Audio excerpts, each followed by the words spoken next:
গুৱাহাটী বিশ্ববিদ্যালয়ত যি ধৰণে পাঠ্যক্ৰমসমূহত নামভৰ্তিৰ মূল্য বঢ়োৱা হৈছে সেয়া সৰ্বসাধাৰণ ৰাইজৰ ওপৰত আন এক ৰামটাঙোন। ইতিমধ্যে মূল্যবৃদ্ধিয়ে দেশ ছানি ধৰিছে।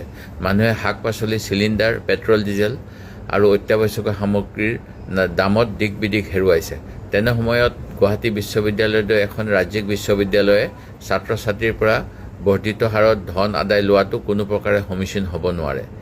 এনেদৰে বহু ছাত্ৰ ছাত্ৰীয়ে ঘৰৰ পৰা নামভৰ্তিৰ বাবে অধিক ধন আনিব লাগিব আৰু ইয়াৰ দ্বাৰা মাহিলী নিজৰ যি খৰচ আছে সেয়া তেওঁলোকে নিজেই বহন কৰিব লাগিব।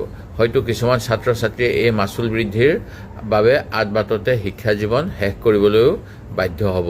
মই গুৱাহাটী বিশ্ববিদ্যালয়ৰ কৰ্তৃপক্ষক অনুৰোধ জনাইছোঁ যেন তেখেতসকলে সাধাৰণ লোকৰ যি দুৰৱস্থা আৰু ছাত্ৰ ছাত্ৰীৰ ভৱিষ্যতৰ কথা চিন্তা কৰি মাচুল হ্ৰাস কৰে।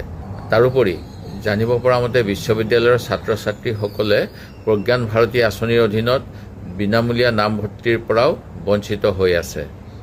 অসমৰ মুখ্যমন্ত্ৰী ডক্টৰ শৰ্মা ডাঙৰীয়াক আহ্বান জনাইছোঁ যাতে প্ৰজ্ঞান ভাৰতী আঁচনিৰ জৰিয়তে শিক্ষাৰ্থীসকলে যি সুবিধা পাব লাগে সেয়া দিয়াৰ বাবে তেখেতে যত্ন কৰে। নহ'লে বহু পৰিয়াল আৰু আমাৰ দেশৰ ভৱিষ্যত, আমাৰ শিক্ষাৰ্থীসকল অনেক বিপদত পৰাৰ সম্ভাৱনা আছে। ধন্যবাদ।